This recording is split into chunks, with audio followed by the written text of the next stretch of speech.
Okay, so Okay. are we going to start with the questions first, Professor, or should we dive into the slides? Let's do the questions first, but Okay. let's start this way.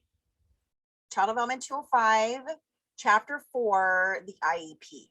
So this is more of a Q&A built around the PowerPoint as a little bit more of a structured option in addition to the additional options that are already there.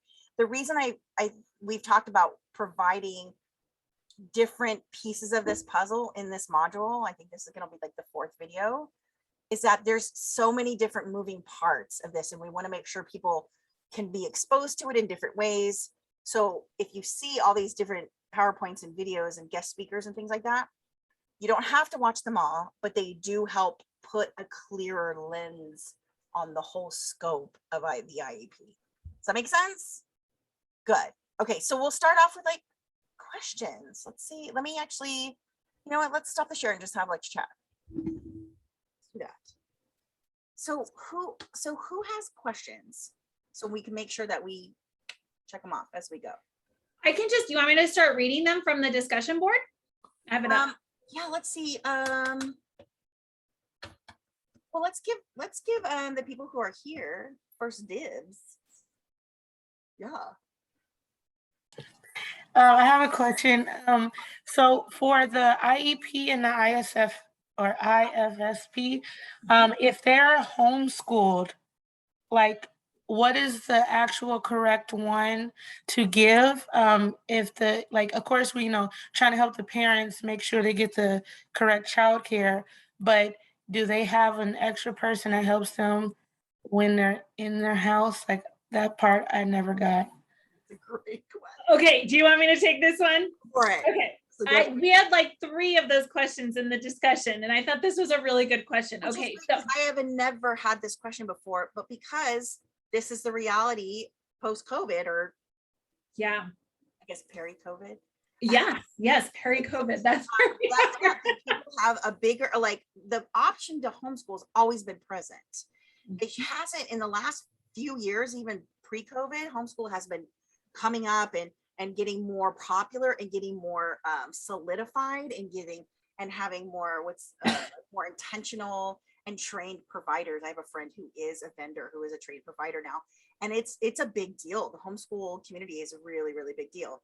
So Cece, right out the gate, that's like a 2nd or 3rd level question. Yeah, so go for it, Alicia. Go. Okay, so let's start. The first one is the IFSP, and the F is what changes everything. So your IEP is your individual educational plan. You're thinking individual, your child, right? That's what the child is about, okay? The IFSP is the individual family specialized plan. I think IFSP, yes. So the difference is age. 0 to 3 incorporates the family. So if you have a child in early start, 0 to 3 in those, and we'll talk about what those programs are, but those 0 to 3, they have the IFSP because it incorporates the family as part of the needs package. Then at 3, they transfer over to a more traditional school-based, and that transitions from the IFSP to the IEP. So think of it just as our window is showing here. We got 0 to 3 is the IFSP. After 3 to 21 is the IEP. Oh, sorry. The first half incorporates the family's needs. Once you get to 3, guys, it really becomes just the student.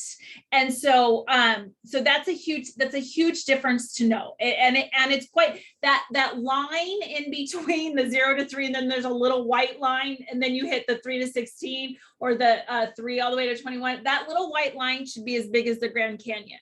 That is huge. Is if you've started, a lot of families, the proportionate of our families do not start in the IFSP. They don't get identified till they start in the IEP. But if you are, exactly, that red line, if you are lucky enough to start in the 0 to 3 and have an IFSP, that changes your roadmap into the IEP. It's quite different.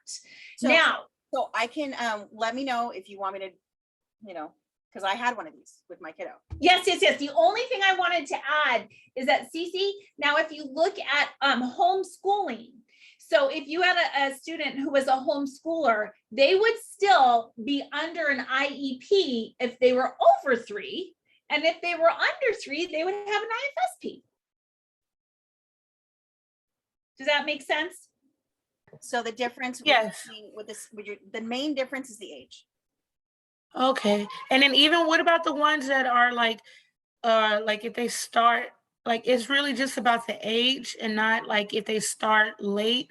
Because there's some kids, that might start first grade late, or certain things like that. So that doesn't matter, just as long as their age. IEP. So let's say Correct. a 5-year-old that was never assessed, they never went to preschool for whatever reason, good or bad, and they showed up at your school district, they would automatically be assessed for IEP. So they completely bypass the IFSP portion. It's age related. Yeah. It's age related. That makes sense, guys? Right.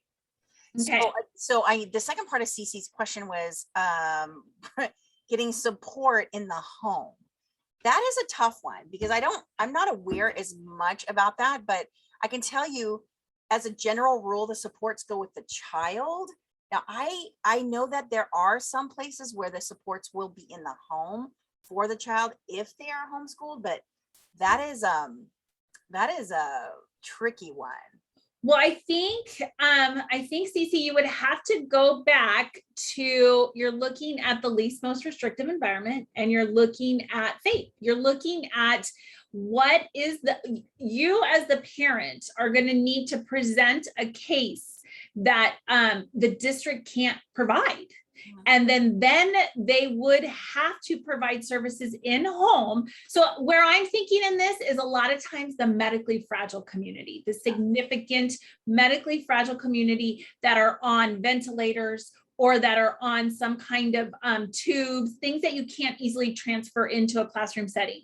Those services would come into the home, but you would have to present the need for that. You would have to present the child is progressing. You would have to present that you couldn't bring the child in for those additional services. You would have to use those laws, the least restrictive environment, in order to get those kinds of services. And that would be discussed in the IEP. Oh, and it's okay. Again, there's a lot there, but just remember the difference between IFSP and IEP is age. Doesn't matter when they show up at your district, that's age. But the scope of services are different too. So again, yeah. So if we're talking about a 2-year-old, it's an automatic. If it's a 2-year-old, it's an automatic. The IFS. Yes. Okay. Family, remember, like little ones need a lot of family involvement. We always have family involvement, but the little ones, they put it this way, think of it more of like a social worker in a way. Education's involved, but they want to know what's your support service supports at home. Do you have health insurance? Do you have or do you belong to like a church? Like what's the whole family situation to support this child as they move forward? Now, technically, preschools are not considered academic. They're preparation for academic programs. Make sense? That's why it's called preschool, right? So starting at age 5 technically is an academic program, right? Technically is an academic program. And what I mean by academic is reading and writing and math and skill building, and not more social skills. So preschool is more like, hey, where do we put our backpacks and how do we use nice touches? And it's more foundational work so they can sit and get along with their friends and their peers and be organized and put their backpack away and listen and follow the rules. It's in preparation for academics. You see the difference? So IFSP involves a family and in a way like a social work. Like they want to know, you have all the foundations in place where this child can be successful academically. Because guess what? If it's not sound or it's not tight at home or it's not supportive at home, they're not going to do well academically. So it's basically like covering the bases or making sure this Lego building is nice and structured at the bottom. And then let's move on to academics. And then that's a whole different scope. It's a whole different scope. So in the IEP, they'll ask less about what's your insurance provider? What church do you belong to? It's less of that, but more of what is occurring in the classroom, or what does this child need inside the classroom to support their academic success? So yeah, these are good questions to separate. So number one, IFSP, IEP are determined by age, right? Determined by age, no matter what. And then the scope of each one's a little bit different, and we'll keep going down that road. Woo, good question right out the gate. Easy. Yeah, that was great. Okay, so what else? I'm trying to find the corresponding slides to what we're talking about, which is great. So again, you talked about LRE and FAPE, and just in case you don't know what those are, we'll just put it on the recording. Least restrictive environment and free appropriate public education. Number one, free appropriate public education means that the federal government in the United States of America has education for free for everyone. Doesn't matter what color your skin, how disabled you are, how tall you are, how thin you are, how rich you are, how poor you are. Education is free in the United States. There are limitations to that, but parents can make choices outside that too. They can pay for public school, but you can't keep a child out of school. Like you can't unschool a child. So our culture says we pay for public education. That's why it's called public education.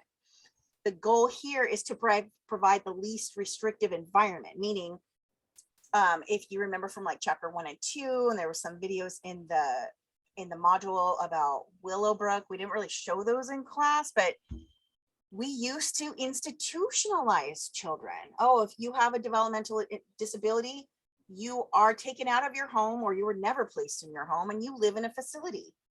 And sometimes those facilities were almost like lock it up and throw away the key, like bad news. And so around 1972, 75, this deinstitutionalization of America occurred. Now, I'm not saying there's nobody in an institution. Those are very, very rare, but they exist. We have one here at the near the Orange County Fairgrounds called Fairview. What's it called? Fairview Developmental Center. Developmental Center. You should call State School. Yeah, it's pretty old school, but it's really for people who are severely developmentally delayed and have no family. It's usually a very rare part of, and there's always like differences, and that it's not ever one exact way, but most of the time it's for people who are a ward of the state because they don't have support systems for whatever reason. Sometimes children are born to older parents and the parents die or whatever, and there's no family, there's nothing. So it's an interesting situation, but it's deinstitutionalization reduced institution, like kids in a hospital, by like 97%. So then America said, hey, let's educate or place those children in their homes and give the homes the support. Instead of putting them in a hospital, let's support the people in the homes. So parents know how to take care of the children, schools know how to educate children. It was really a change in mindset from like over there, and you guys figured out, to like, hey, it's all of us can do this together. So least restrictive environment means put the child closest to their peers as possible, starting at age 6 months, 0, like all the way.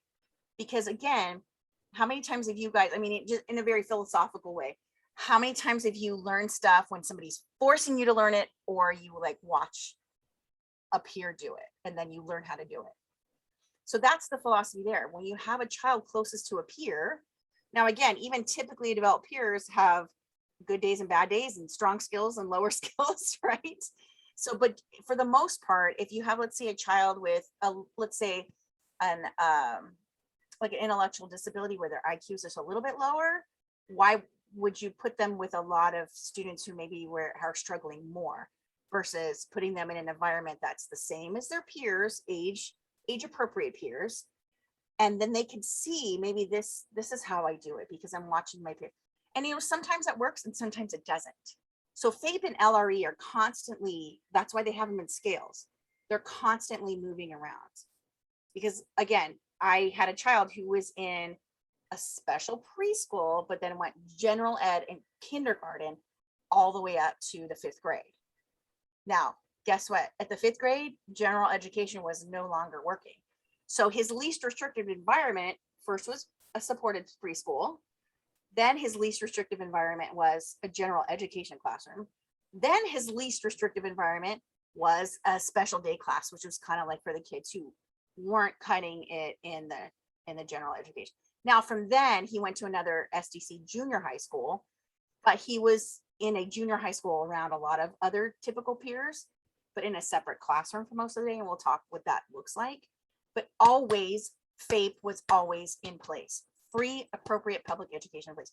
I've not had to pay a nickel for his special education, not a nickel, as I shouldn't, as no parents have to.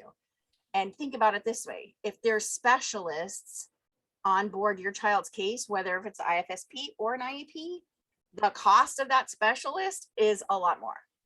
So in our book, we talk about how special education can cost 3 times as much as general education, 3 times, but they don't send me a bill because it is free in America, free, appropriate public education.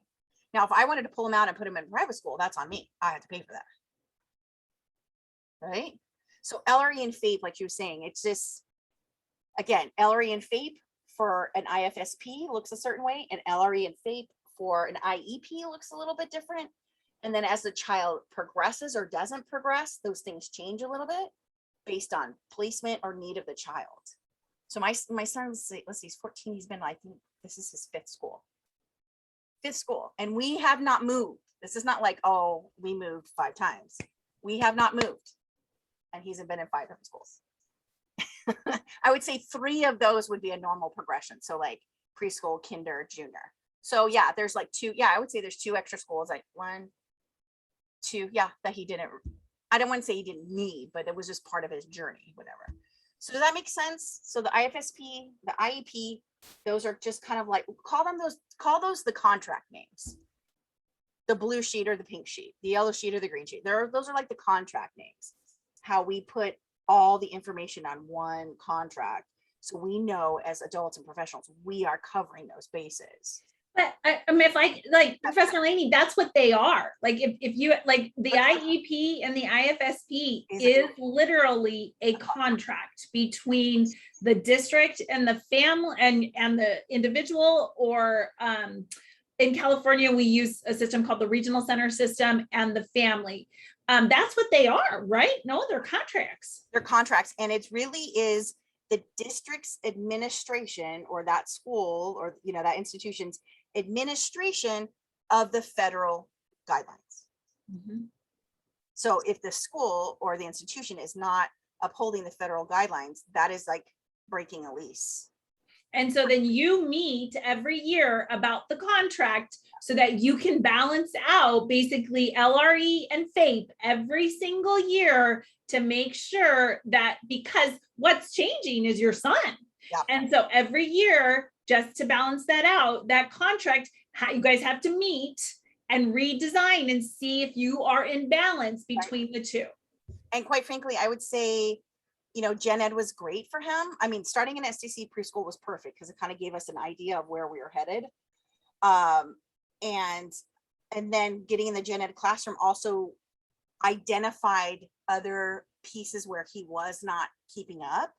So again, if we have kind of a mixed presentation program, and he was kind of like hanging out right in the middle. He wasn't like the best or the most compliant or the most on track, and he wasn't the kid. So it was a mixed presentation. So we had kids in wheelchairs and walkers and things like that. And he wasn't medically fragile. He was kind of right in the middle. And then there was like typically developed children in there. I think they were like children of the teachers in the district. And so it was like you could see this range of abilities, but not till he from the middle went to a Gen Ed program did you could see that him like not meeting the developmental appropriateness of his peers. It was more evident because now again, we went from like social prep to academics. And again, we don't know if a child has a learning disability until they start hardcore learning. You might hear a speech delay or a lisp or a stutter or something like that early because they're little, they're talking, they're learning how to talk, but you won't see a writing problem, a math problem. You won't see any of that stuff till later, which is really kind of interesting. So as the child progresses and you have them in a certain environment, it'll kind of identify pieces where the child has areas to grow. weaknesses. And then you have to balance out what's more restrictive versus least restrictive so that you challenge him, but not overload him. And then I could say personally for us, I wish I could say that the SDC, or they call it in this district, special day class, was the right fit for him. Meaning like he was in with not typically developed peers, but kids who needed more support, a smaller classroom, more interventionists, more BIs or BTs in there. I would like to say that that program it could have been great for him, but we got into this program. It was just a different school in the same district. And 3 weeks later, the teacher quit. So he wasn't able to really create like a habit form and things like that. So again, we can move children around in different areas to try to match their abilities. But again, if that place isn't great, then you're going to start seeing behaviors. You're going to start seeing, it's kind of interesting. I remember telling one of my girlfriends, like, he came home growling. He's growling now.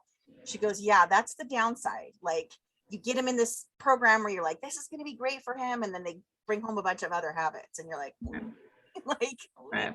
And so, I mean, I think, again, philosophically, children try to do their best for the most part. I mean, maybe teenagers have learned to, like, dial it back a little bit, but for little ones, they want to do good. They want to be your friend. They want to add a boy, add a girl. They want a high five. They want a pat on the back. They want a wink and a smile from you. They want to have an easy day. They want to have a good day. Nobody's here to make their day harder. Again, teenagers make choices in that way, but little kids, we as adults, we need to provide them like, again, this least restrictive environment that gives them the most opportunities to learn from their typically developed peers as well as possible. So unfortunately, he was in that program and he had a lot of behaviors, and there was still a lot of like, is this the right placement for him? Is this the least restrictive environment for him? Like, does he need more supports, right? Does he need a more intensive program? And we weren't quite sure. And so we just stayed in that same program and went to middle school. Now, again, middle school is like the same least restrictive environment. But his behaviors never got better. His academics actually got worse. And so we were like, wait a minute. So this was truly the best environment for him, when his academics at least stay the same. So it was, so we've had a journey, and every person who goes through an IFSP and or an IEP is on a journey. It really is a constant little balancing act. And so long story short, he was not hanging really well in that junior high school program. In fact, his behaviors got bigger, his academics got lower, and now his least restrictive environment is a completely different school, a special school for autism. So that journey that I'm telling you, like, that's not the same for everybody. But if that is what is determined as the least restrictive environment, the most appropriate placement for his developmental level, not just age, but his level, then that's where you choose. And that was a long road. That was from basically preschool to junior high school. That was like a 10-year journey I just told you about. And it's a thing, like, you have to just really be responsive to what the child needs. To me, there's nothing worse in any respect of a child who is smart and wants to learn and wants to be a friend and wants to have all these skills and wants to have a good life, but their environment doesn't support that. So that to me is it's us as adults not doing a good job. So I again, Alicia and I were talking about this earlier, that you mama bear because you want the best for your child. You mama bear, and it looks different every year. And thankfully at 14, he is really honestly doing the best he's ever had. I mean, what parent of a teenager can say that, for the love of Pete? Like, it's a weird thing. Like, he's doing amazing at 14, and he still has blips and blobbles and whatever. He threw a crumpled up piece of paper in my face the other day. I was like, really? But you know what? If that's his only blurb for the week, much better than whatever he was doing 5 years ago. So LRE and FAPE, always keep that in mind, that it looks like this. And LRE could be the least restrictive environment at a different school. It's still LRE is being maintained. LRE can still be maintained at a school for the blind or the deaf. If that is the most appropriate placement for that child, it is the least restrictive environment, not the most restrictive environment. Again, in this last year, his school district was telling us that maybe Peyton's going to have to go to school out of state in Utah at a locked facility, because the state of California, we don't believe in locked facilities. So we're proposing a more restrictive environment, And I was like, whoa. The law says, this is a test question and a quiz question. The law says LRE, not MRE, LRE, not most restrictive, least restrictive. So we've been fighting for the last about a year to prove that he is appropriately placed here, and they want to send him off. So our next IEP that's coming up in a couple months, that is going to be our like battleground where we say, no, he's best here. He's not best there. They want it to go away. They want to settle. They want to do all this stuff. And we'll talk about that more later, but the least restrictive environment, not the most restrictive environment. Does that make sense? Lots of stuff. Oh my gosh. Okay. Cece started us off with a great question between IFSP and IEP. Now, who's next? Don't all trip over yourselves at once. I really do like that LRE one. Can you, I didn't write this on my discussion board, but can you go over the 504, please? Yes. Alicia? Yes, no? Okay, yes, let's find, can you find the 504 one for me, or let me look on mine? Yes, absolutely. Basically, until we find it, the 504 preceded IDEA. So basically it was a law called a 504 law. And it talked about, later in the chapter, it talked about accommodations versus modifications. Do you guys remember that? Basically, if you think of a 504, it's set into practice several different modifications, if you will, in a classroom. What it did do was substantial. And so then they went back to the drawing board and came up with IDEA. So 504s are really more in a classroom, more like accommodations, if you will, versus the actual modifications. Child needs to sit up front. Child needs an amplifier in the classroom because of some hearing impairment. They need to sit in the front seat. You as a parent, you've gone to a teacher and you have said, you know what, my child has some attention issues. I would like them to sit at the front of the classroom. Well, I guarantee you every single parent has gone to that teacher and said, my child needs to sit at the front of the classroom. And the teacher only has 6 seats at the front of the classroom. So then what does the teacher do? Like, I pick the 6 and then the children rotate. Well, I'm the parent that says, wait a minute, my child needs that.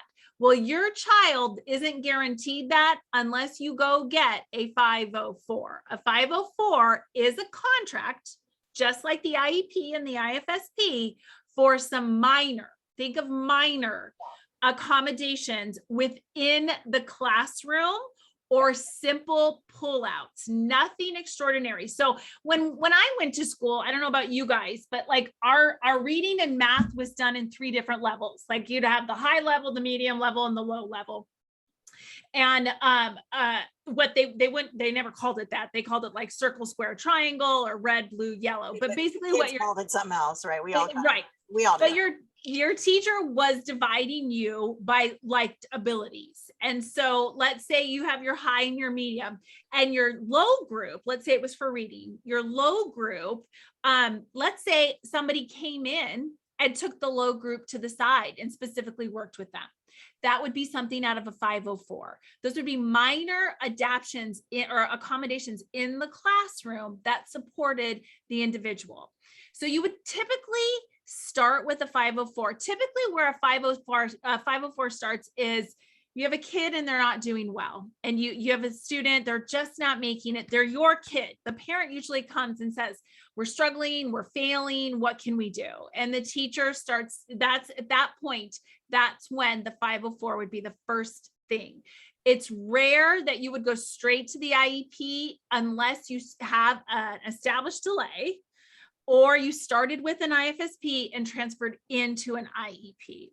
Does Right. that make sense? Right. So I look at it like, what's the easiest way for the child to gain success?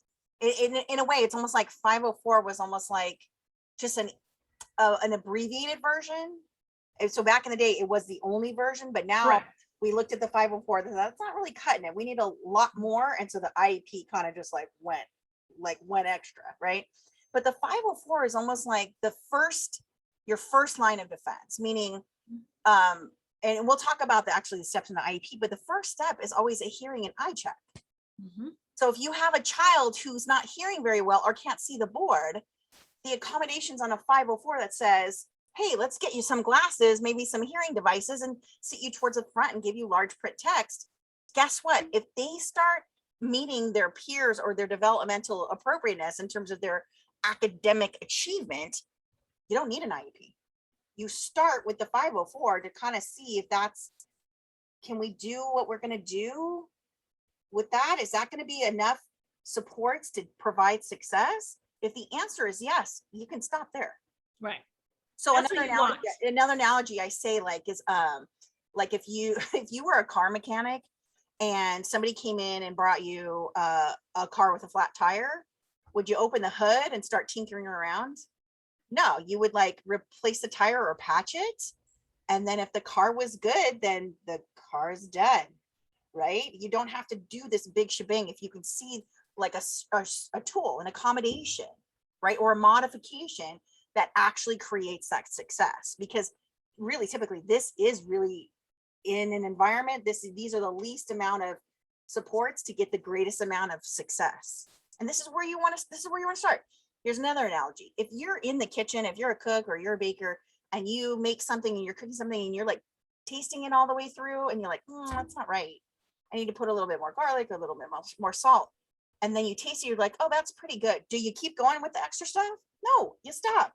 Because you don't need all the extra stuff if a few things does what it's intended to do, which is academic success. Does that make sense? So anytime, like say for the eyesight, I'm requesting that my child sits closer to the board. A teacher will suggest that's where you start, or can they still just do that? That's the golden question. Will a teacher suggest it? Should they? Yes. Will they? Not necessarily, but you as the parent have the right to say, I would like that in writing. I would like a 504, please. Right. So basically, a good teacher may have already maybe suspected this, move the child to the front, and then the parent says, hey, blah, blah, blah. He might be, he's distracted. He's not paying attention. He's not doing his work. He's not understanding it. Or she needs to come up to the front and needs to be like, basically like, I want my student in the front because all the good students are in the front. Well, if there's the teacher suspects there could be issue and the teacher says, well, yeah, I've tried that. It doesn't exactly work. Was my nephew. He would get in the front and he'd be like super extra clowny and it would derail the whole class. So she's like, it's not just the front. His eyes are fine. In fact, there are regular eye and hearing checks in school. If you guys remember that, I think it's K&3. Is it K&3 for regular eyes and hearing check? We'll talk about that. I'm not certain. Yeah. And then, so basically, if sitting to the front is not the issue, if you've isolated that support, the teacher might say, yeah, I think there's something a little bit more. So let's do an assessment. And then at that point, we'll talk more about the assessment. The assessment can say, yeah, you just need a 504 for a few of these things. Or the assessment says, no, you need a full IEP because there's other related services. We'll talk more about that. So for homeschooling, 504s are not even existing. See, that's a great question, because I would say as a that's hard, because now we're relying on the teacher as being able to identify the need for accommodations and modifications. And again, I'm not saying homeschool teachers are ill-equipped, but a lot don't have this training. I wouldn't think a 504, I've never been a part of a 504 in a homeschooling program. I don't think the accommodations are meant to be in a classroom setting.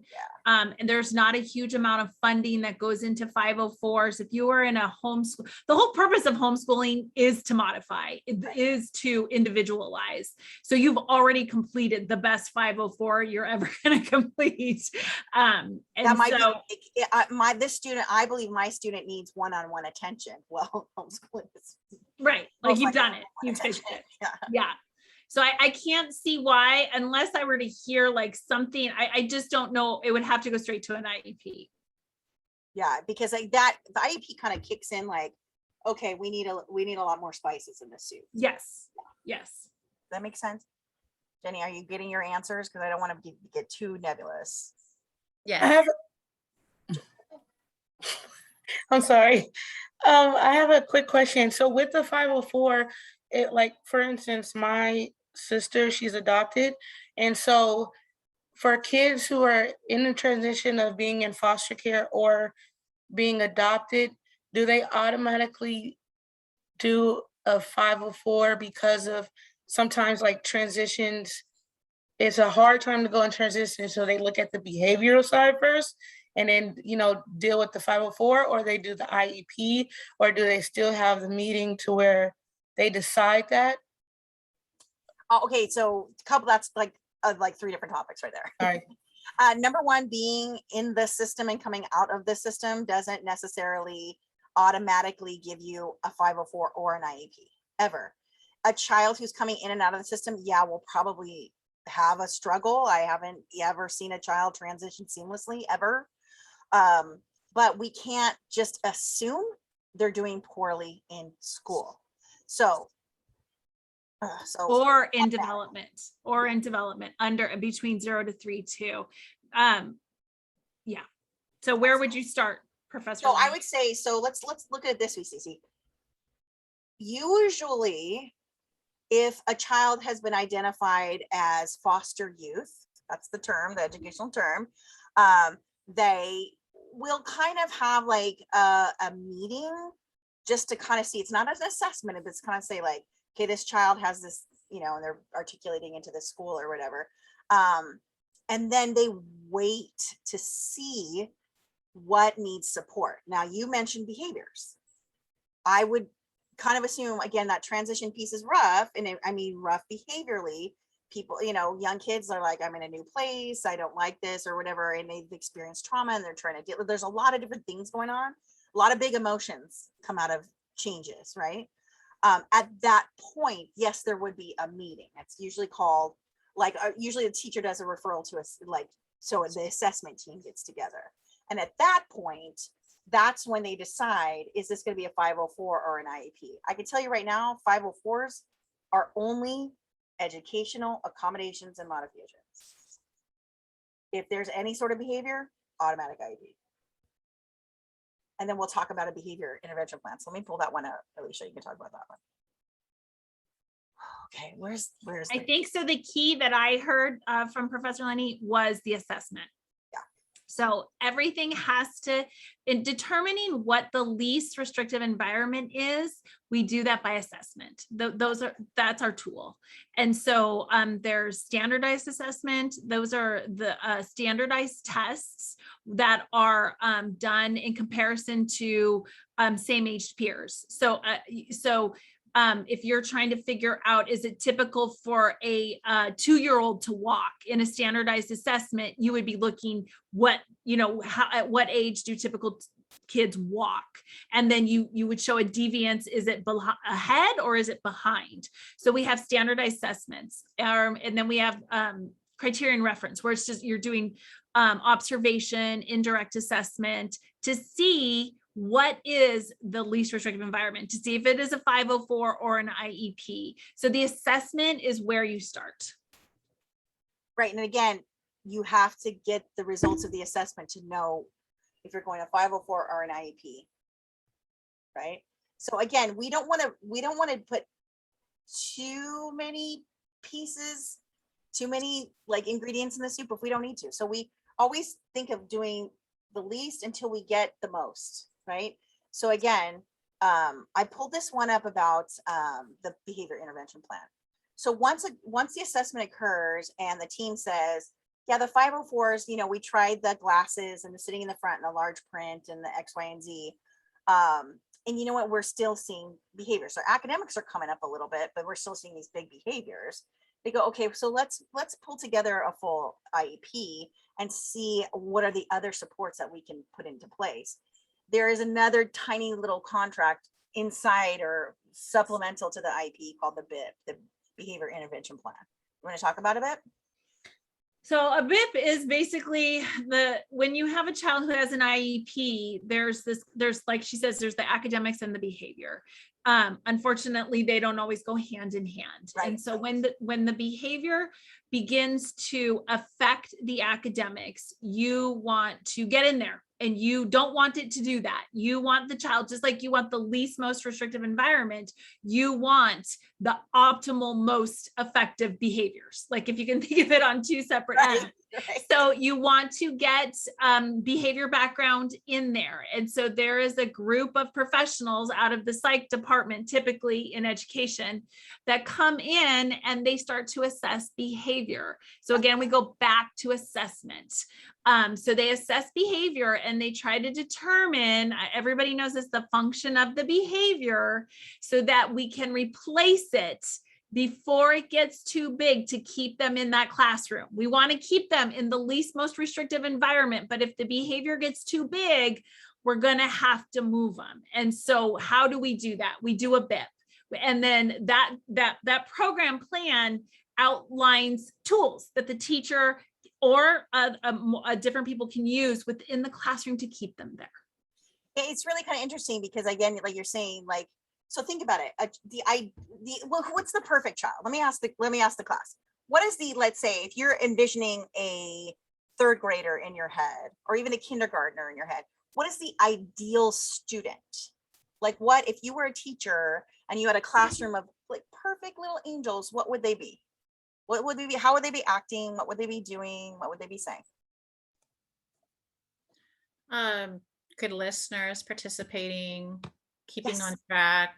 Yes. At a So good rate. good listening. So listening to the teacher, also complying with any sort of things that the teacher said, right? Sit still or look up or put your pencils down, any sort of compliance, right? Like following the rules, right? Participating, like engaging, maybe nodding the head, looking forward, like, you know, doing those things like inappropriately interacting with the peers, like turn the page when I say so, like interacting, sitting still, probably body. What else? Cece, Luce, George, what is like the perfect little student in our heads?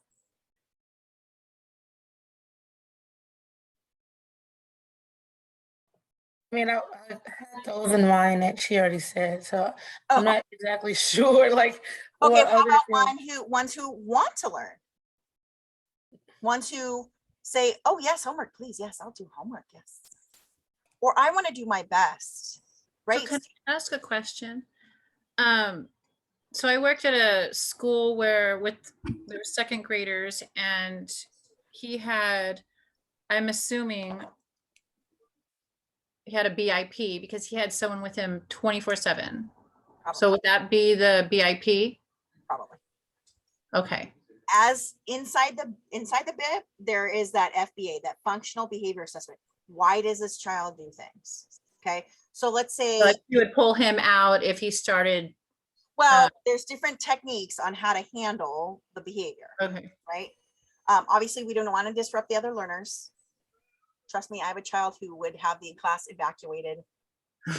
Like, I'm like, you know, he's like underweight and like 40 pounds and he had to evacuate a room. Yeah, he can get a little whirling dervish, like, yeah, okay. So again, the BIP outlines the behaviors for that child and the suggested interventions. Okay, so it's, yeah, jump in if I'm like going off there, but it's so different for every child. But like just think of it this way: the BIP is like an extra part of the contract. The FBA is like really those assessments, those observations that figure out what that child's doing at a certain time and why. So my kid, still to this day, even though I say he's doing well, he is, it's all relative, right? Math time rolls around and he's like, my stomach hurts, or I have to go to the bathroom, or study skills class comes around and he knows he didn't do his homework, and he tried to like shine me on and shine on the teacher and promise everybody has, and then when it gets to study skills class, he's like lashing out verbally at his aide. You're terrible. You're the worst aide I've ever had. All these behaviors equal escape. He wants to get out of this because he knows he's going to get in trouble. Right. So even little kids act in accordance. They either try to get away, they're trying to earn something, they are having sensory needs. What's the other one? Tangible attention. So think of SEAT, SEAT. Sensory, they have And- sensory needs, like that room's too cold, that room's too hot, that room smells, the teacher, whatever, like my friends, whatever. Sensory issues. E, escape. I want to get out of here. A is access. Wait, Attention. attention. Oh yeah, that's my kid. He like will start acting up like a clown, and then the teacher will say, get out of my class because you're clowning around, you're ruining the class. And that's ultimately what he wanted to do. Or the last one is access to tangibles. Well, I'll sit here if you give me a sticker. Like, so again, the BIP is the carve out. It's like an extra little subcontract. The FBA is to assess the child and figure out what they're doing and why. I'm telling you, you can see it a mile away that my kid is attention seeking. But is the BIP attached into the IEP? Yes. Yes. Yes. Yes. Yes. And so what happened was, Jennifer, when they attached a shadow, it sounds like, to your student, that was talked about in the IEP as part of his behavioral intervention plan. So, and that would be considered somewhat restrictive. Not so his least most restrictive involves 100% shadow in order to maintain placement in that classroom because his behaviors. Yep. And guess what? My son has had a one-on-one aide since first grade. He still has a one-on-one aide right now. First grade, second grade, third grade, fourth grade, fifth grade, sixth grade, seventh grade, eighth grade, ninth grade. Oh, by the way, it's part of the IEP. It's part of the BIP. And when the aide doesn't show up, they better find another aide, because that's the contract with the federal government that we all signed and we agreed on, that this kid needs a shadow. He needs a one-on-one. Trust me, there's been an argument, like, does this kid really need a shadow or is it attention seeking? And so in high school, we're really trying to pull away and get this kid to be as independent as possible. But again, this is a child who is drug exposed and developmentally delayed. So he still has a lot of, he's still like 14 on the outside, but more like 10, 9 on the inside. So there's this weird piece where like, okay, we know the function of this behavior is attention. So now we have an audience member stuck to him. But again, the audience member is to provide the least amount of prompts, the least amount of support. It's like this thing where you want them to be as independent as they can without disrupting other learners, upsetting themselves. It's a funky thing. It is, and I've actually acted, and I was in a last time I was in a preschool, I was a one-on-one, because this child, he had some stuff going on and he just needed, we call it like guide rails, like you guys when you go bowling and then you put the little rails up on the side. That's what I was as a BT or BI, to be like, oh, hey, this is great. Let's sit in circle time, but maybe let's sit a little bit away from our friends so we keep our hands to ourselves. And, it's okay to roll around and be like silly, but let's, try to participate, just trying to keep it in some sort of functional, like a level for his developmental, like appropriateness. If he couldn't sit still or he couldn't participate even with wiggly pants, then we could just kind of sit off to the side and just manage him while he was just off to the side, sort of participating. So again, a one-on-one is determined by the BIP, which is inside the IEP, but figured out through the FBA. And it could look like a one-on-one. It could look like a separate support room. It could look like a push-in, like Alicia said, or a pull out. So again, all these different things based on the child's need. One more step back, to provide an equitable educational experience. We are not here. An IEP is never to create the perfect child. And this is not to manage behaviors at home. This is 100% an individualized educational plan. You'll So get later on, parents. no, we weren't talking about push-ins, but you mentioned that, and that's one thing that maybe like later on, if I can ask some Of questions course. about. Of Okay. course. So sometimes the push-ins are determined on like if they need speech and OT or PT or whatever like that. But sometimes the push-ins have to do with behaviors too. Yeah. Yeah, So jump in, George. I worked about 10 years in high school as an instructional aide, and it was based pretty much with special ed. And one of the things I got to use towards my advantage, well, it was my alumni school, so most of those kids I either knew family or relatives, Mhm. but I was also the high school coach for baseball. Oh, nice. So for me to get their attention or keep them focused, a lot of them I try to keep them active and I try to involve them even with my team. So some of the kids I had them as like a scorekeeper, or bat boy, or Right. things like that. And it wasn't so much as like a they knew with me. I would tell them, if you don't get your stuff done or you don't pay attention, you're not going to the game. Mhm. Just like everybody else, and they, okay, coach. Yeah, I was going to ask you, do they call you coach? Because that's fantastic. Yeah, Yeah, and here's the thing, you're giving them the dignity of sameness. A lot of yeah, times in our society, we're like, oh, they're different, so they must be different, so they need to be elsewhere. No, the dignity of sameness, the dignity of risk, the dignity of being just like everybody else. Trust me, I live with a child who says, Mom, I wish I were normal. And I said, what's so great about being normal? I'm not normal. Nobody's yeah. normal. Honestly, I enjoyed because I got to work with special education and in the regular classes sometimes. And honestly, I enjoyed the special education kids more than I know. You know what? Let I me tell you, it's a sweet thing. They're honest. very. And then I used to volunteer a lot with like the Junior Olympics because that was like part of our um like requirements like for college and stuff like that. They make us go volunteer time. But yeah, I dealt with full blown Down syndrome kids. I did one-on-one with the kid that was paraplegic, and And I they guarantee you, no matter how many kids that you saw who were Down syndrome, they're all different, right? All the kids with autism. oh yeah, And I guarantee but your IEPs completely different. I just saw them more appreciative for the help and the resources. Yes. You were just connecting with them. That makes all the difference. Yeah, yeah. And so again, when you're like with a child and you're a one-on-one and you're in the mix and you're right there with them, you could have several kids or be with one kid all day. This back, this back of the house stuff or this behind the curtain stuff is like less important. Let the administrators and the teachers deal with all this stuff. But when you guys are there and being the provider, that just being present with them and giving them that dignity of sameness, that's huge. That's huge. So again, we do have to talk about an IEP that says like, this is the green light that put the child in this program. Remember, special needs is a program. Special education is a program, Yeah. right? In fact, I haven't told Professor Fernandez this, but we have the opportunity to change the name of this class to exceptional needs. Oh, nice. Because to me, special needs is a program. Exceptional needs means like there's something else that gets us to like step up to the plate. Isn't that what CSUS or CSUF calls it? Exceptional? Yeah.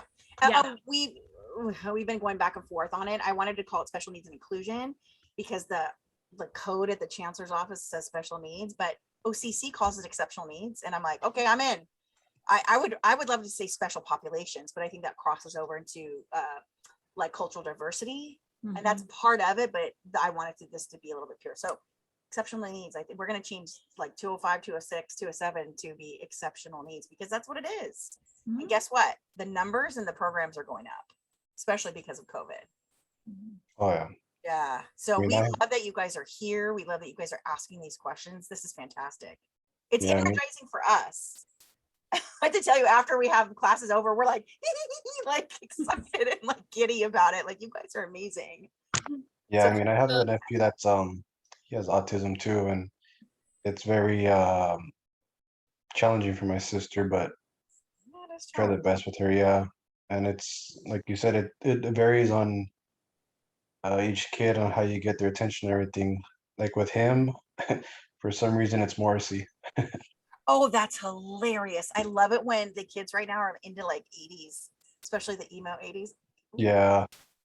No, like yeah, we took him to the swap meet right there in Santa Fe Springs, and they had a Morrissey cover band, and he was just like That's so shocked. fantastic. That's so fantastic.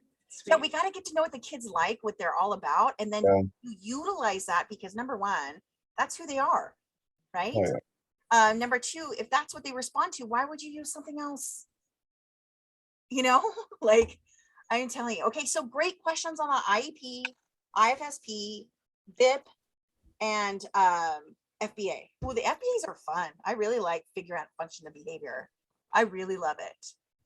Like for me, I have to tell you, like when I want to sleep in and crawl under the covers and not look at my phone, not answer my emails, that's escape.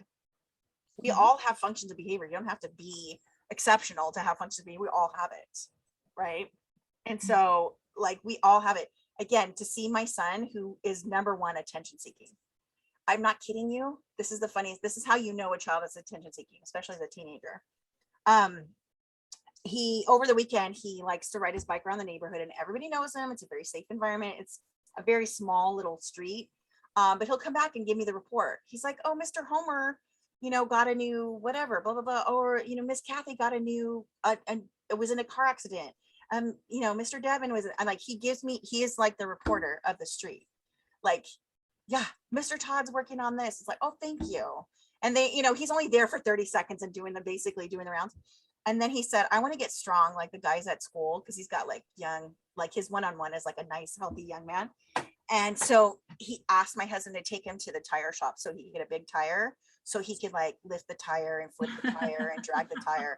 So he, my 14-year-old child, who's mortified of his mother embarrassing him to death, drag a tire. And it's not like a tractor tire. It's like my husband's like Tacoma tire. And he has it like thrashed to a backpack and he puts it on and he's like, ooh, ooh, ooh. Like it is the funniest thing.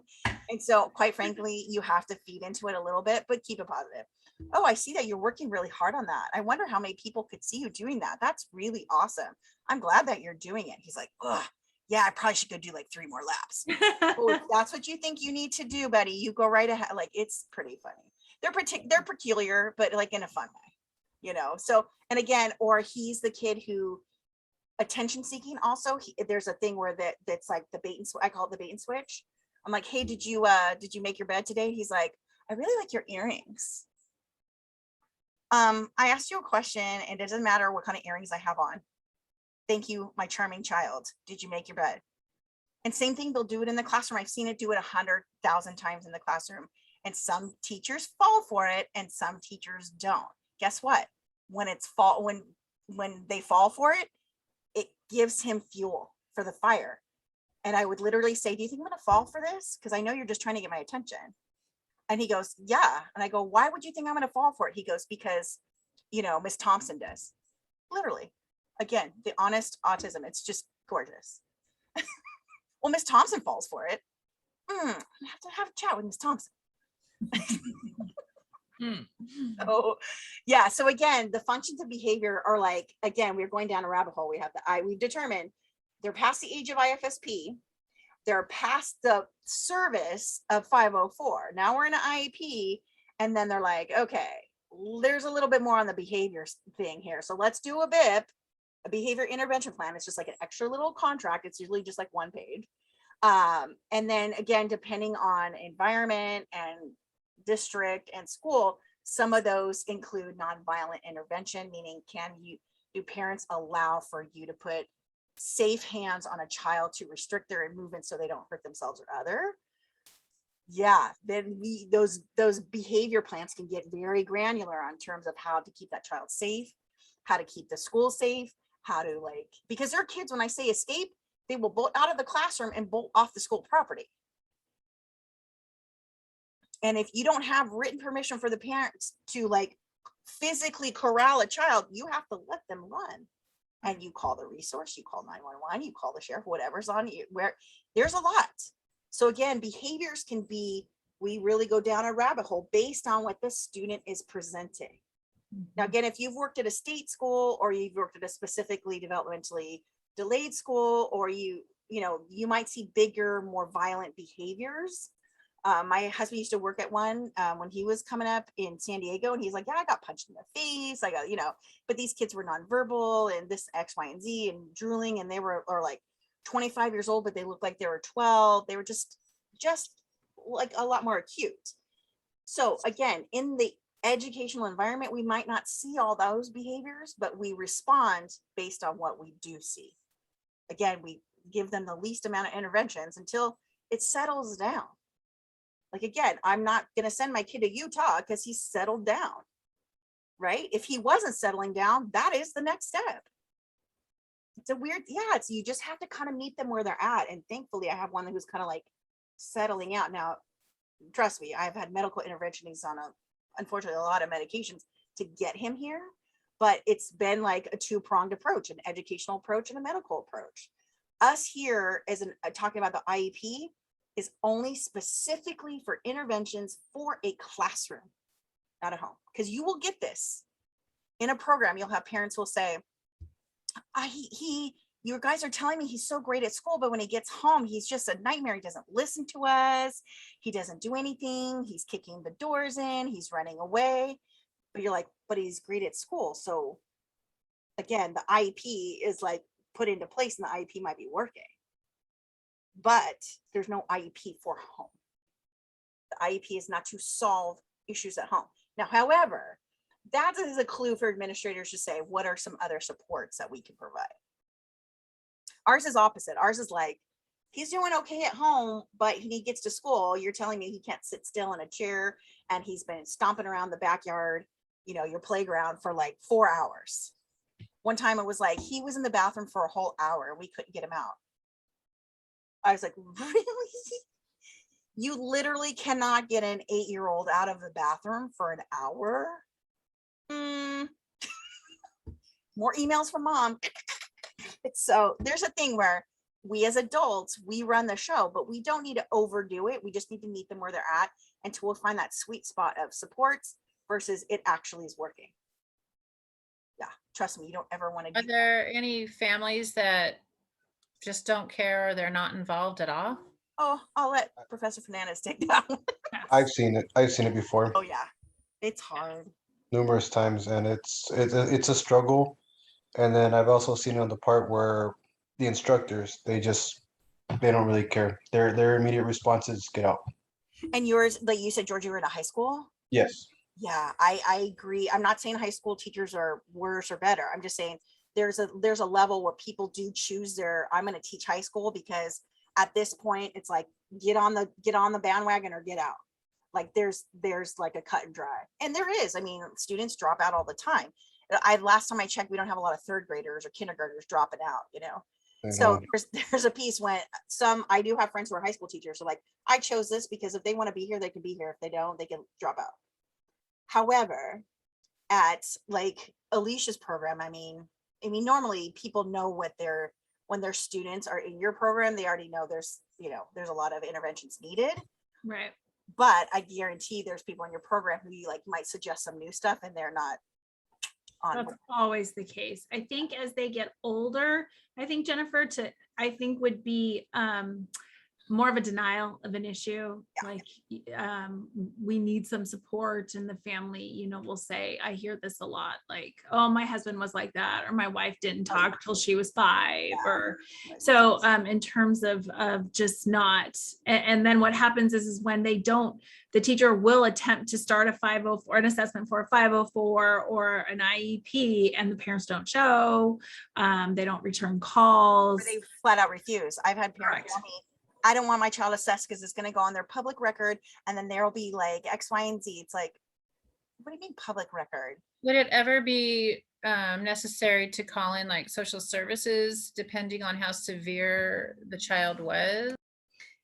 Not unless there were, I would think, abuse issues like neglect, Right. those kinds of things. So I would say if you had a huge, sorry, I didn't mean to cut you off. No, A lot of big behaviors and you're reaching out and reaching out, at that point, like our provider radar goes up and be like, I wonder if, and then you can, I mean, neglect is hard to prove because it looks like, but there's so many different ways. It's like not great food in their lunch, their clothes aren't clean, and maybe they're not like physically don't have any bruises or cuts or marks or anything like that, but they haven't been bathed, they haven't seen a dentist, they haven't. So there's certain things, and then yeah, you can go that route, but only if that's honest. Like you don't want to like say, oh well, this child, see that's, I've seen that fallacy too, where educators, we say, well, we know what's best, and if the parents aren't doing what we say, that's abuse.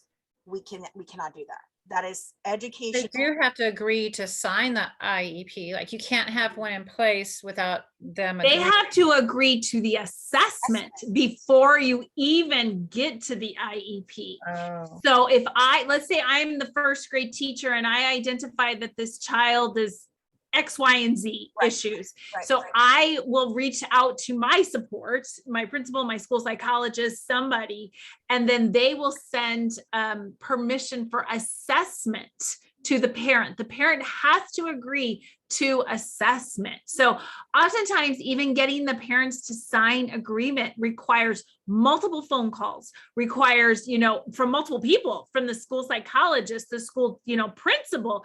Sometimes when your principal calls you, parents tend to pay attention a little bit more than when the teacher does. So no, just even getting the assessment is Yeah, because they're a thing. basically, I've seen parents respond to us like, well, why would you assess my child? Isn't my child perfect? And I said, well, just like every child's perfect, but we just want to get interdisciplinary, some more eyes on there, because let's say I'm the teacher, be like, oh, well, I can deal with him or her, no problem. Like we figured it out, but I need a little bit more support. So again, we talked about early intervention as the key to mitigate some of these issues that can be lifelong issues, but we can lessen them by early intervention. And a lot of times parents just don't see it the way we see it. So it is our job to have those multiple conversations, to not get frustrated with those parents, to acknowledge their fear and denial and hesitation. And so that's one of the gifts of the IFSP. That's why when I said there's such a chasm between the IFSP and the IEP, and when families start out in the IFSP, it's like coming out of the birth canal versus bump. Like you are given, you're given resources. You're given. So when a person, for an IFSP to happen, a person comes into your house. They sit down with you. They look at you. They look at your family. They look at your child. They listen. you've already showed an interest because you contacted somebody. So it's not Correct. like someone's coming to you saying something's wrong. Correct. That child find. Exactly. Versus an IEP. An IEP is much more sterile. It is literally at a table, or they've changed them to rounds, but they have been, like one side on the other side. And it is very contract orientated. It's the child almost gets forgotten in terms of money, really. I hate to say it. Versus the IFSP, it's an abundance of what do you need? Oh, you need respite. Oh, you need diapers. Oh, you need PT. Oh, you need speech. So you learn this and then you walk through it, this journey that professor keeps speaking of. When the journey, it's no different when your journey started at 1 versus started at 7. You have all those years to go through the grieving process, to go through what I need to learn, to become the advocate. You don't get that time when you go straight into an IEP. And so it's hard. It's a hard learning lesson. we did have an IFSP because Peyton was a premature child. He was drug exposed before we adopted him, and he was born at 3.5 pounds. So if you have, honestly, no joke, like a Dasani water bottle that fits from here to here. Yeah, that was the size of a human being, right? And he was twice the size of other kids that were in the unit. And so you don't come out unscathed. So we knew he didn't have Down syndrome. He didn't have any genetic issues, but there's no data to support, oh, what does a child look like on opiates or, whatever, right? So, or marijuana or whatever. We know alcohol, we know cigarettes, but, he does have a little bit of a phenotype of fetal alcohol syndrome, but his IQ was never the same as what we would expect from fetal alcohol. So we were still always trying to prove and again, he's actually very charming and hyper verbal. So a lot of times people will be like, he looks fine. I mean, I literally, when he were getting assessed, I signed the papers, took him into the preschool, and I literally, like the very first blush, she's like, well, he looks normal. The school psych said that to me, which that's the last thing that you would say. That's Right. very insensitive. And right. And I said, all I said was give it 5 minutes. So you could see immediately his speech and pragmatics were off. So he had like an age related lisp, and he spoke like a baby, which was fine. And this is at like 3.5, but he couldn't follow instructions, and he was cluing into her and to her jewelry, and asked her what's the cubic size of the engine of her car, and what was her first dog's name, and do you like candy, and like she's just like, tell me what's in this picture, and he just was doing everything else. I was like, okay. So again, not so much an academic deficit, but a social deficit, clearly, and verbal deficit. Hyperverbal, but the pragmatics of like taking your turns in language and staying on topic, those were massive deficits. Later to find out he was in the 3rd percentile for pragmatics. But we didn't find that out until the 3rd grade, until somebody actually wanted to do a deeper assessment. So there's this piece where, yes, we were blessed to be in the IFSP. And I remember the day that we were transitioning from the IFSP to the IEP, because I was actually always asking for more and more and more assessments, because I just thought he was kind of a unique little booger, right? So they're like, oh, we'll wait for that because our program's not very academic. And that, because I literally was already asking for an aid. I said, well, we have him under speech and language, but if you really need an aid, which we sort of agree, but can't tell you that we agree, we need to recategorize him on the IEP, because remember, we have 13 categories under IDEA or IDEA. He was under speech and language, but in order to get a one-on-one, he had to be under OHI. Now, at that point, at the age of 4, I now had a doctor's diagnosis that said, hey, this kid has ADHD severe. So the school said, oh, okay, so it's not really speech and language. That could be a secondary, but it really is ADHD, which is housed under OHI. So as we transition from the IFSP that identifies which category this child would receive services to the IEP, we changed categories at that point. And those categories can change. They can add on or they can be taken off. He's had emotional and behavior disorder on there as well, EBD, and then removed as well. And I think it might be back on, but we might remove it again. But to me, it doesn't really matter, because sometimes when you have like a 3rd category, so he went ADHD, autism, and EBD, the EBD just says, hey, we get more therapy. And also says we can offer support services to the parents in the home. Very, very rare, but he's like, he's like way up there. So yeah, we do have twice a week therapists who come to our home, a counselor to talk about his feelings, and an ABA therapist from the school district, which is super rare. Very rare. Very rare. Like I had to like fight tooth and nail for that. That conversation, that green lighted, came from our attorneys talking, let's just say. Well, we could offer wrap services. You know what? I asked for wrap services at age of 4, and at 14. Oh, wow. At 4, and I got it at 14. Yeah, 14 sounds more when they come. I was like, really? Come on. It's like teaching your child manners. You teach them at 3 or 13. You got to teach them at 3 or 3 months if you can, right?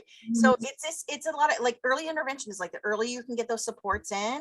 And again, I don't want all this. I don't want people in my house. I don't want all that business. But if that's what it takes to get this guy on track, because yes, his behaviors were affecting his educational performance.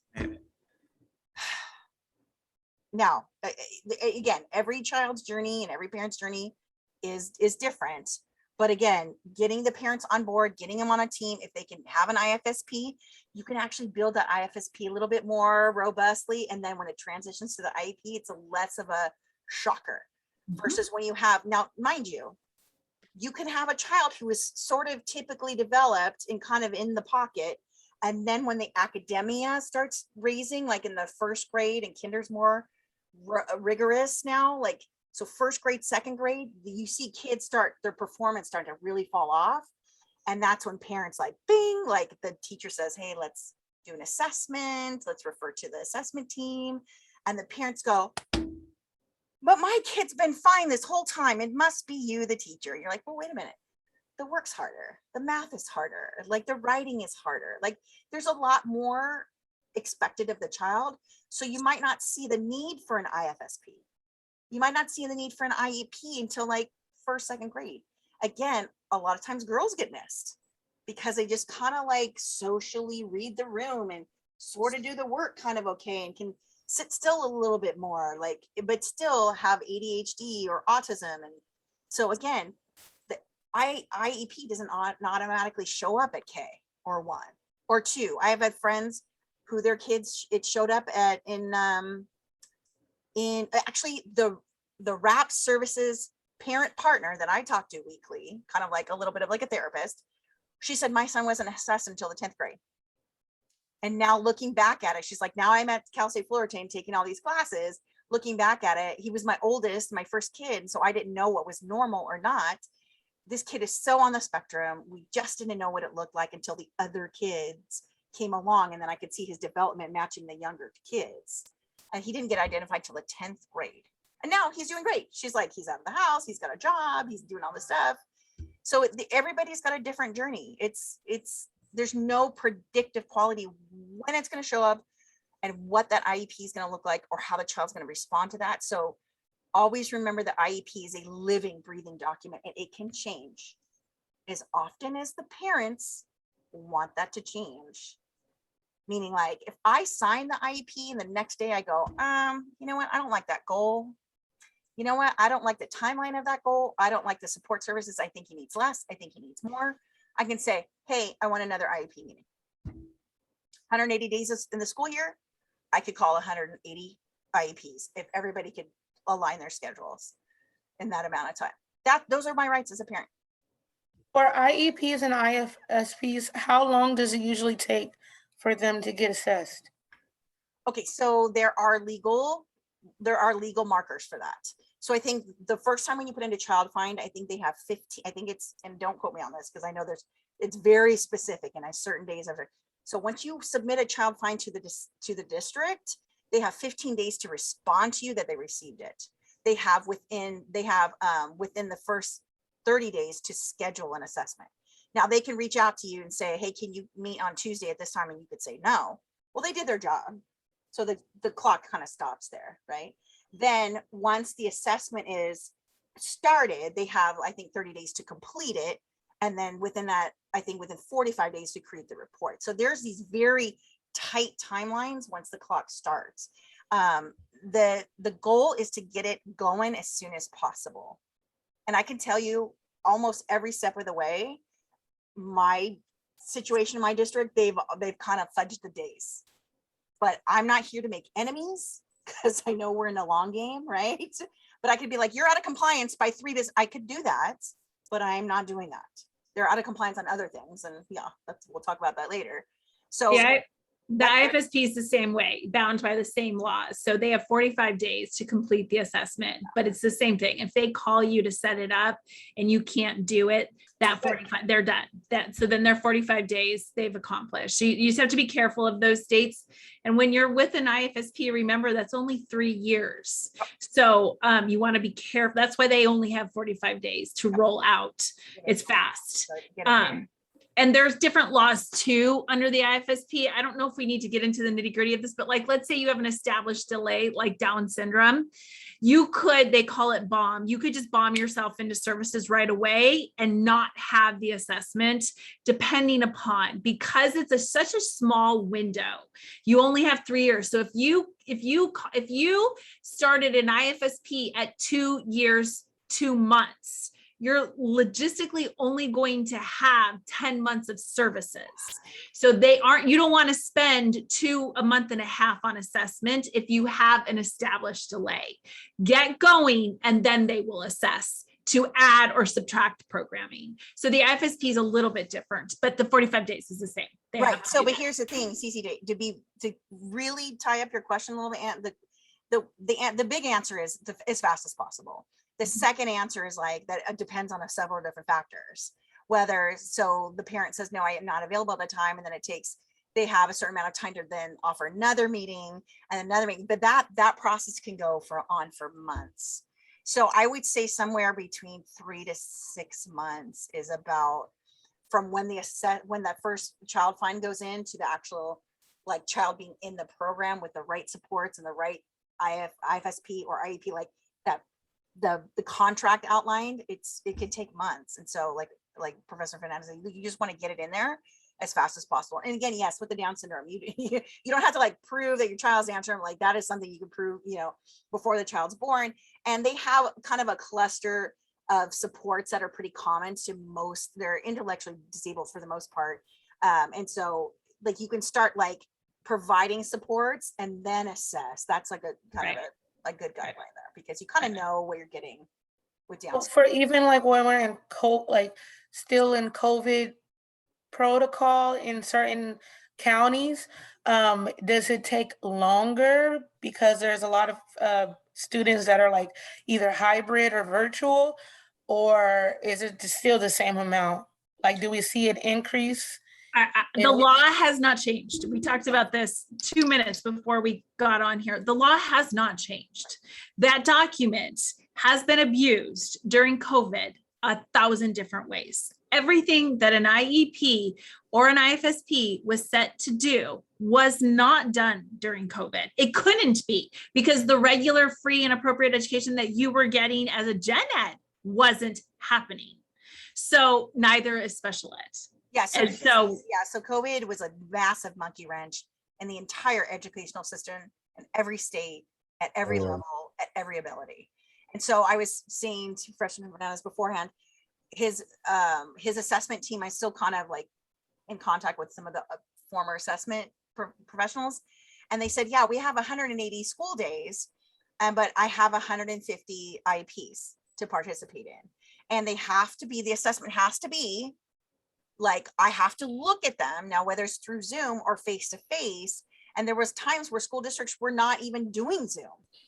So these assessments that are on this very specific calendar, like it, again, there is a very set parameter by the federal government that says, if this student started the IEP, if their contract starts on this day, you have 11 months and 30 days to get the next one like assessed. And again, on a triennial, which is like the big assessment, you have 2 years, 11 months and 30 days. If you're 1 day over, you are out of compliance and the parents can sue. Now, I would say nearly every child in the United States, their IEP is out of compliance in some way because of COVID. And ideally, ideally that would never occur. All these things we would keep in place. But I mean, we're unprecedented time. We didn't know how to act, didn't know how to do, just unbelievable. I have a friend who was in a mod severe class in Cerritos, and she went immediately to online, and she goes, I actually could do some assessments because these kids for the first time had to learn how to type, and that was one of their goals.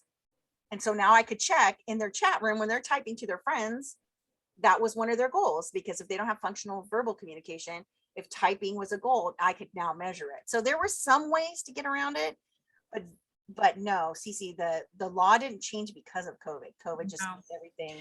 There were, I will tell you, we had a patient that during COVID, he was in a severe autistic classroom in the county. So he was at the highest level of care because he was self-abusive or is self-abusive. And so when school stopped, he became a risk to himself. And so mom took him to the doctor, and the doctor changed the prescription for ABA. So what he was getting, which was 30 hours a week, then became 160 hours a month of services on top of what he was already getting, because there was no schooling. And so that became an issue because of COVID, but it all worked out. But anyways, so there are accommodations, but the families had to go seek additional support because the school, the teacher could have gone on Zoom, but our client couldn't attend to a Zoom screen. In fact, it would have increased his SIVs. So it was just, all of those cases were on an individual basis. So, I mean, there's so many amazing little nuances to the whole process. But again, if you take away from this, that the difference between the IFSP and the IEP, if you take away that, the age difference, that's great. If you can separate the difference between an IEP and a 504, that's excellent. If you can define what vape and LRE, that is fantastic. And did anybody have any questions about the steps in the IEP process? We did sort of touch on it in terms of agreement to the assessment. So let's see if I can find the steps. What, any other questions? So I make sure that we're covering all the bases tonight. None? You guys are good. You guys got it. It's so simple. Put it this way, again, like we said, day one, what you're going to learn in this class is a drop in the bucket. Now, again, if you are the one-on-one provider, if you're on the front line with the kiddos, you don't need to know all this business.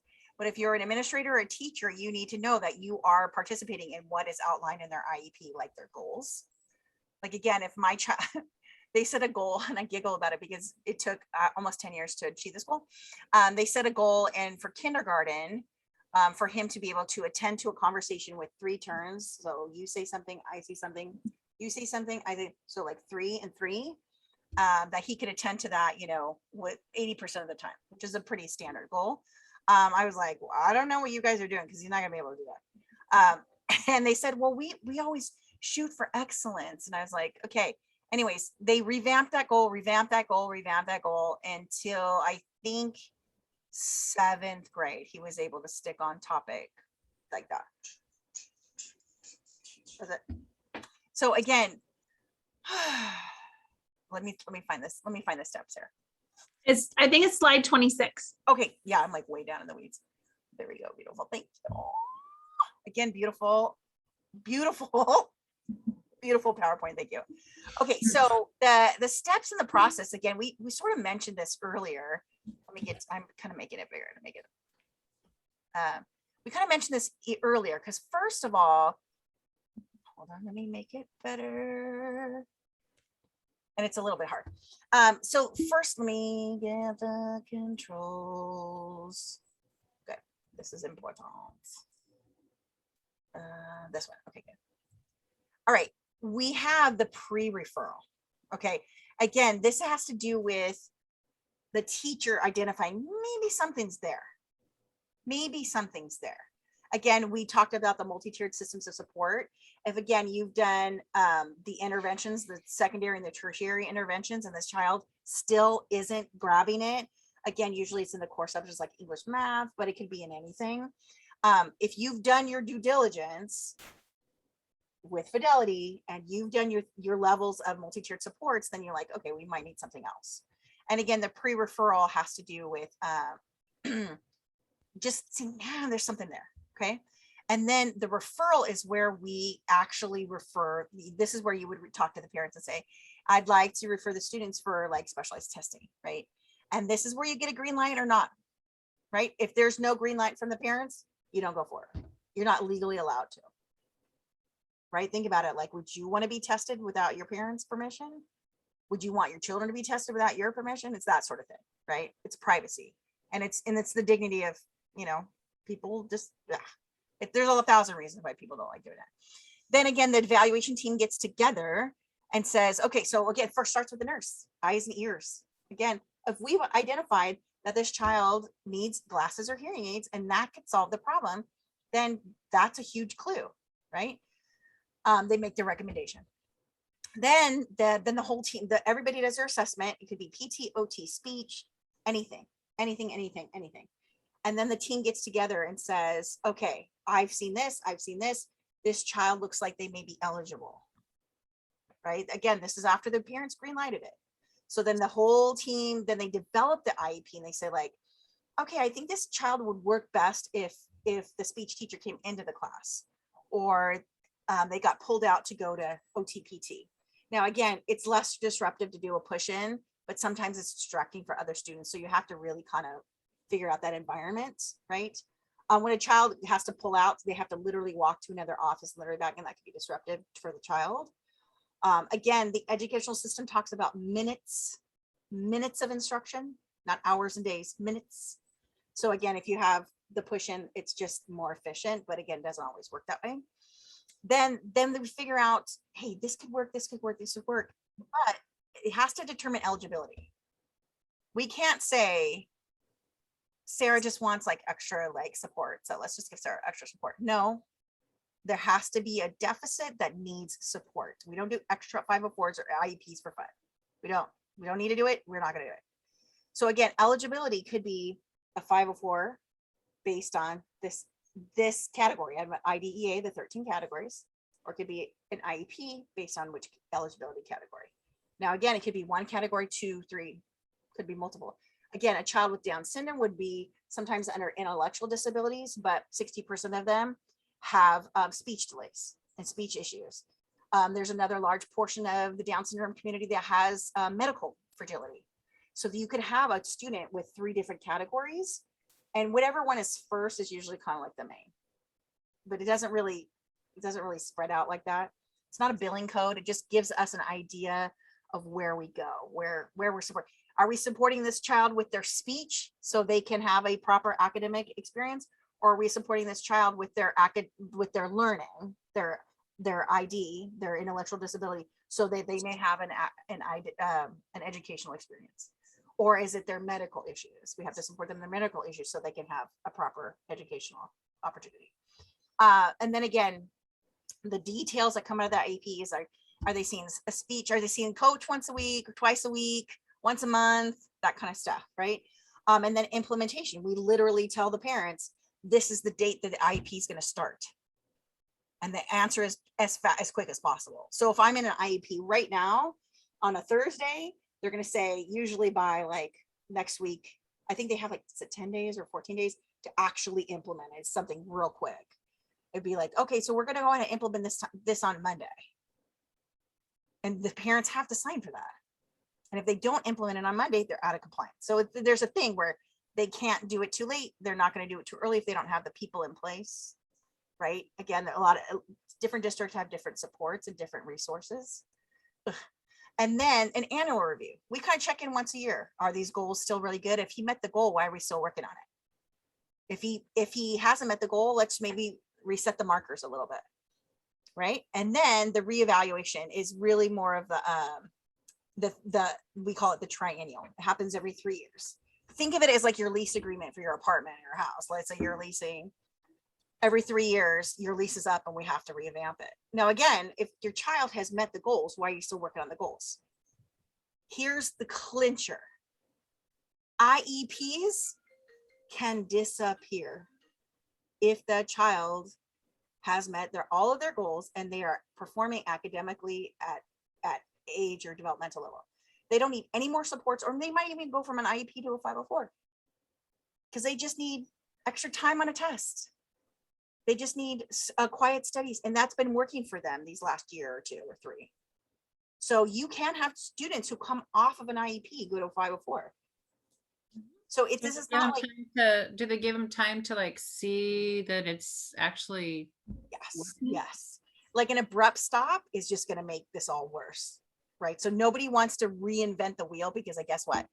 If we transition a child off of an IEP to a 504 and their behaviors go back up, guess what? We got to start the entire thing over. Who wants to do that? Nobody. No one.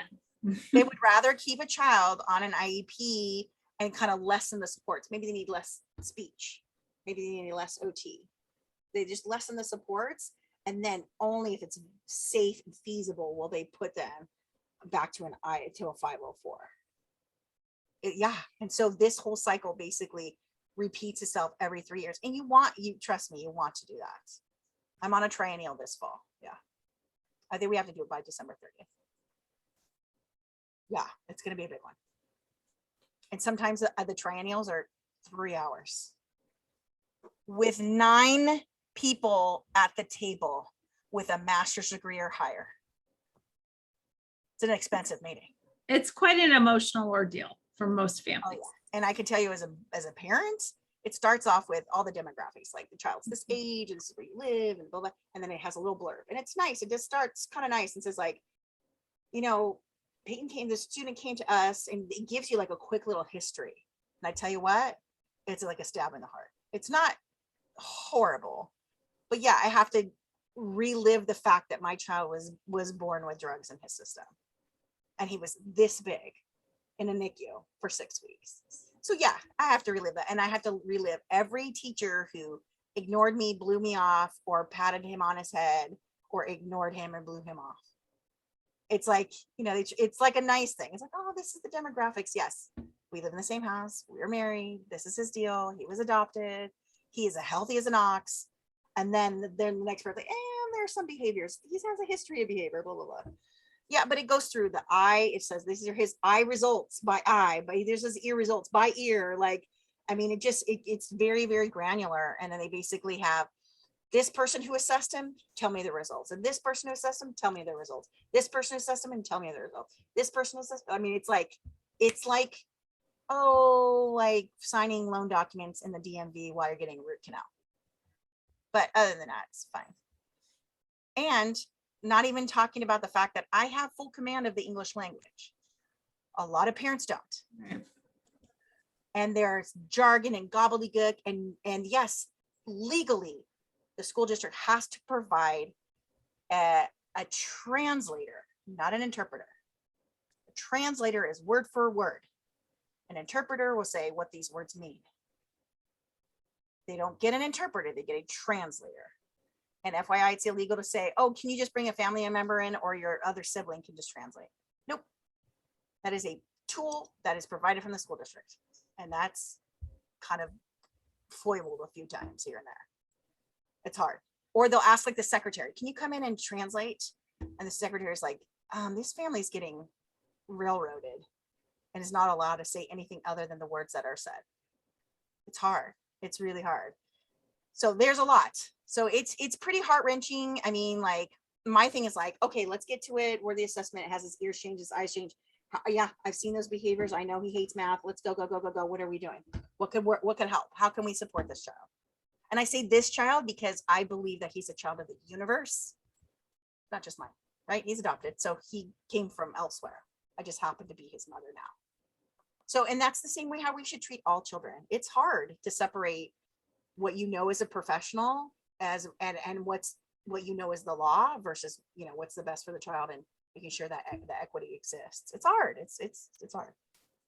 Okay, so we're at 8:15, so we don't need to drag it out too much more, but I wanted to make sure that we got IEP, IFSP, 504, BIB, FAPE, LRE, FBA, steps in the IEP. What else? Anything else that we wanted to cover?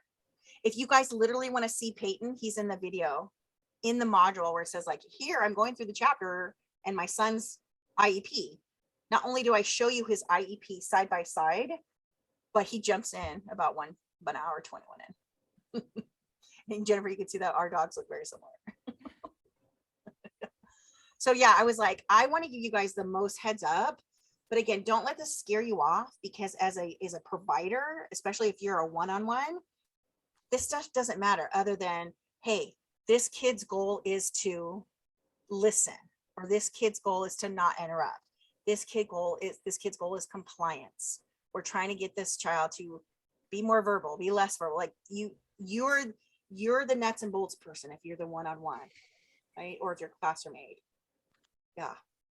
So in a grand scheme, what would you like to leave them with, Professor Fernandez? I think I was just, as you were just finishing up, I was checking on all these questions in the discussion. What is this? This is 9 steps. Typically, this is every year you guys meet. And then with testing every 3 years, you can meet more frequently than every year, but minimally you are meeting every year to have this big change and balance between what your child needs and what they will get paid for. And that's really the IEP process. This is the working document. This is, I always felt, I mean, I was very lucky enough to have children. 3 of my 4 did not require an IEP, but I really feel like, and maybe because my head is in the special ed world, if we educated all of our kids with an IEP, our education system would be more effective to the child. It really is. The document is meant to be supportive. I think a lot of times teachers nobody wants to assess all day. To write them is a headache. But it really does put the child at the center of the education package. And it's not curriculum, it is the child. Right. It like, again, if I could tell all Peyton's teachers one thing that would help make their day better, it's like he thrives on attention. And if you could measure that attention, like a lot of poker face, or when he's doing something over here, like don't like maybe assess the situation without turning your head, in a way, like, is he being safe or is he being a clown? Like if he's being safe, ignore it. Planned ignoring works very well for this child. And that doesn't work for everything, but there's this piece where it's like, that's the thumbprint of what helps this child. That's the thumbprint that would help the teacher. But it's really interesting. There's a lot of moving parts, but it's doable. And if I could tell parents one piece of advice, it would be just to ask questions and get some help. Because even me knowing what I know, I still need help. I still need lots of help. Because sometimes they do stuff and I'm like, are you trying to? No, that's not how that goes. And sometimes the team isn't that seasoned, or sometimes they're, I don't know, certain places are a little bit more cutting of the corners and shady. And so there's a lot of questions that need to be asked and a lot of help. It's okay to ask for help. Another suggestion is going to rightslaw.com. There's a book, Rights Law, I'll put it in the chat. Rights Law. There's a book like a workbook. It's great. Go ahead, Jared. I have a question. So with the IEPs and all that, I don't know if, have they ever, because I'm a firm believer in, I was brought up this way, for sports or things like that help children succeed, and as far as preparing them for life. Have they done studies or like try to implement stuff like that within the IEPs to get these kids like more successful in the classroom? So let me see if I have your question correct. So you're saying like IEPs are great. Have they done studies to see the effectiveness of a child with an IEP or without an IEP? But like implementing like sports or stuff like that into it, as far as like to help them with the responsibilities and the focusing and stuff like that. George, to be honest, I have not seen, nor have I sought out that kind of research. I would say that the IEP is going to focus again on the educational plan, but I would tell you that FBAs have. And that your BIP component, absolutely. So your behavior treatment plan absolutely would look at, we would call them community resources. So you're always looking towards your least most restrictive. And so what would be, is one-on-one necessary. If it's no longer necessary, you're going to start dwindling down to something less. And eventually you want them in a community resource, exactly like sports. And so, yes, ABA, anything applied analysis has done a ton of research on sports, even like taking it outside of sports, things like chess, cooking, those kinds of different types of, not team-based. A lot of times, a lot of our type of kids, the team is the group is a harder concept than the I. And so they've done the research on that. They've done it in comparison to the team. So there's a ton of research out there that supports it.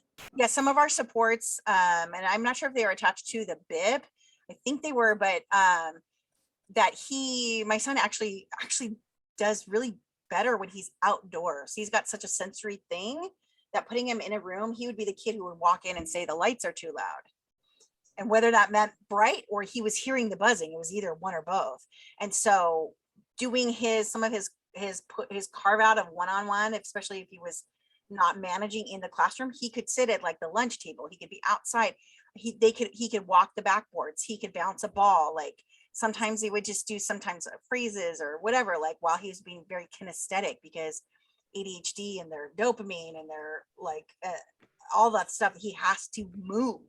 Right. Fidgets was part of it too, but also when you have the assessment in the IEP, they want to know if the child's in extracurricular activities. And so, yeah, we put them in the Challenger League. It's baseball, adapted baseball for kids all over, all needs, wheelchairs, blind, everything, from ages 4 to 2026, I believe.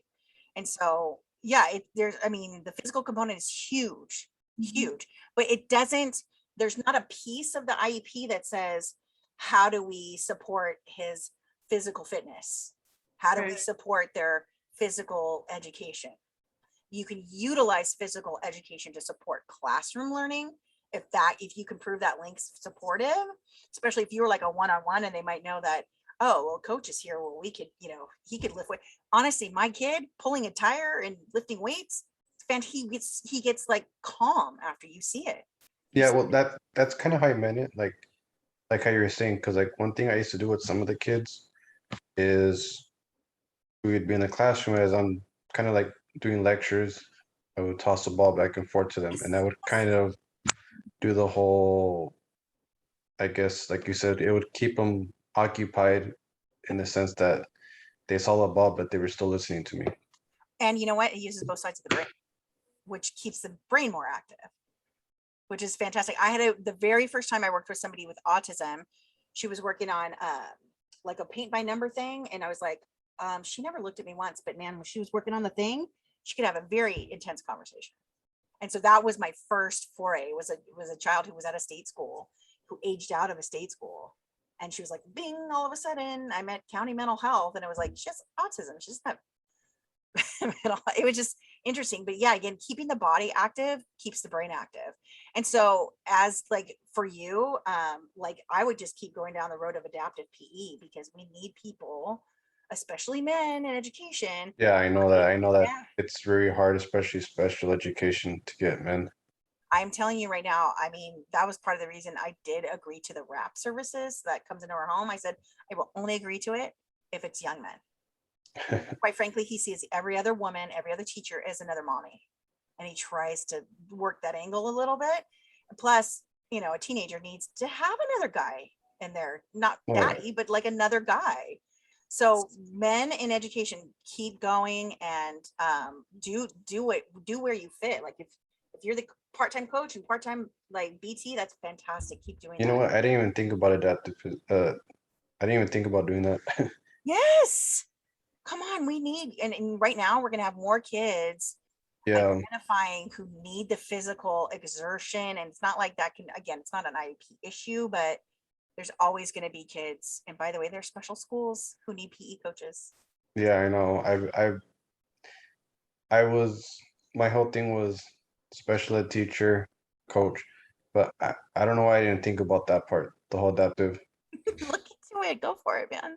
Yeah, Yeah. Jay said so Jay's on the call. She's like, she needs BTs at her agency.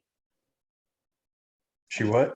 Meal BTs, behavior therapists. And she's at CARES, right?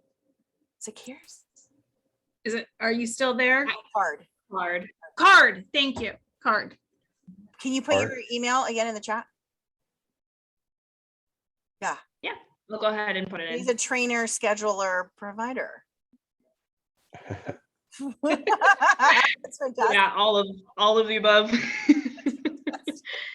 Okay, so did we answer all your questions? I mean, like, I know there's forever and ever and ever questions, but if you guys, is there anything that we didn't cover for you? Please let us know. Send us an email. You guys have it. We are here to answer and try to clear up the clouds of bureaucratic confusion, but at the same time, just remember, you guys don't need to know every single piece of this puzzle. Now, you just need to see it all put, like all the pieces scattered on the table. You don't have to put it all together right now. You don't.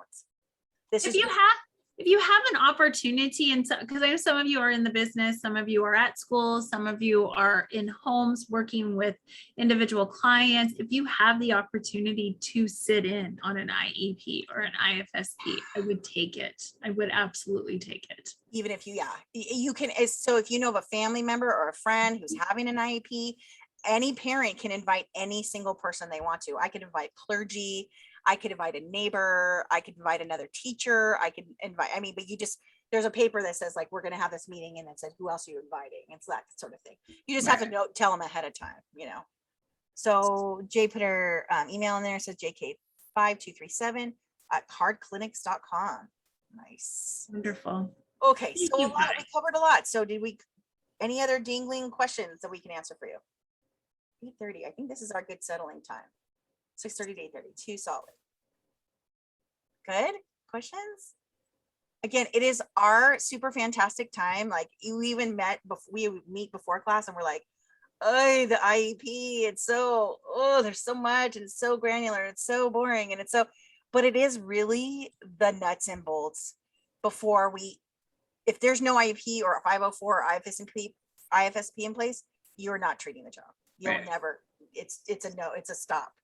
There's no. So these are the things we have to kind of be grateful for this tool to allow those children to really be around you guys who are making a difference.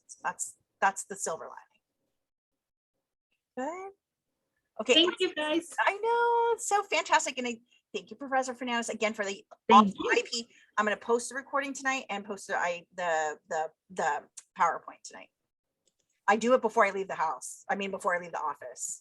So I get it done and then, yeah. Okay, good. Any other questions? Thank you, Jenny. Great to see you, George. Great input. CC, Thank you, guys. and Jade, come anytime, anytime. We're just happy to have you. Thank you. Okay, Have a good night. we're All gonna right, keep take talking. care, everybody. Thank you. I'm going to kick you guys off so we can decompress. Good. So, George, do you have any other questions? Yeah, so as in regards to the email I sent you before about Wait, let me doing